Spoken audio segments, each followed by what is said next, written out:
एक मित्र ने पूछा है, सच्चा गुरु कैसा होता है।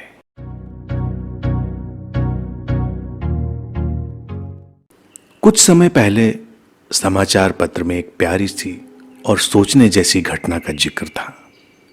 उत्तरी कर्नाटक के एक गांव में यल्लावा नाम की 22 वर्ष की एक महिला थी जो 9 महीने की गर्भवती थी। उसके गांव में कोई अस्पताल नहीं था, लेकिन वो अपने बच्चे को सुरक्षित जन्म देना चाहती थी।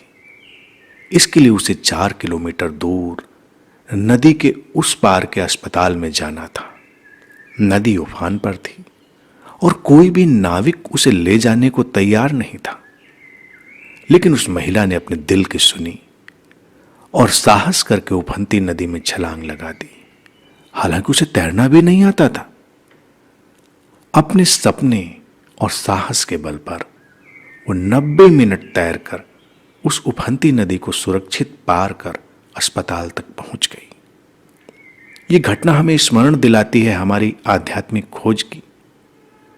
हम अपनी खोज में जब कुनकुने से होते हैं और जानते भी नहीं कि क्या खोजना चाहते हैं, तब हम तैरने की अनेकों विधियां सीखने की कोशिश करते हैं।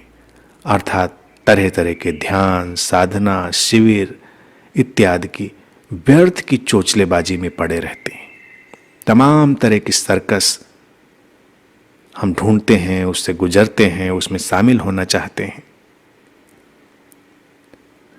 या फिर नाविकों से अर्थात गुरुओं से मनुहार करते रहते हैं उस पार पहुंचा देने की। और नाविक भी बेचारे नदी के उफान से घबराए रहते हैं।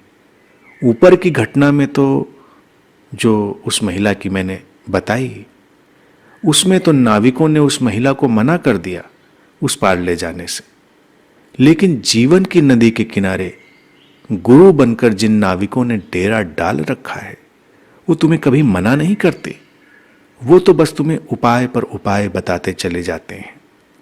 सच्चा गुरु वही है जो तुम्हें उपायों की भूल भुलैया में ना उलझाए और बस तुम्हें इतना इशारा और हौसला दे दे, तुम्हें इतना साहस दे दे कि तुम स्वयं ही जीवन की उफनती नदी को पार कर सकते हो।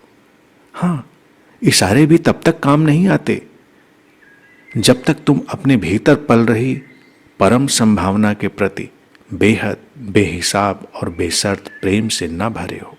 और जब तुम अपनी परम संभावना की पुकार सुन लेते हो और उसकी तरफ चलने के लिए पूरी तरह तैयार हो जाते हो, तब इशारे काम आते हैं, तब गुरु की उपस्थिति काम आती है।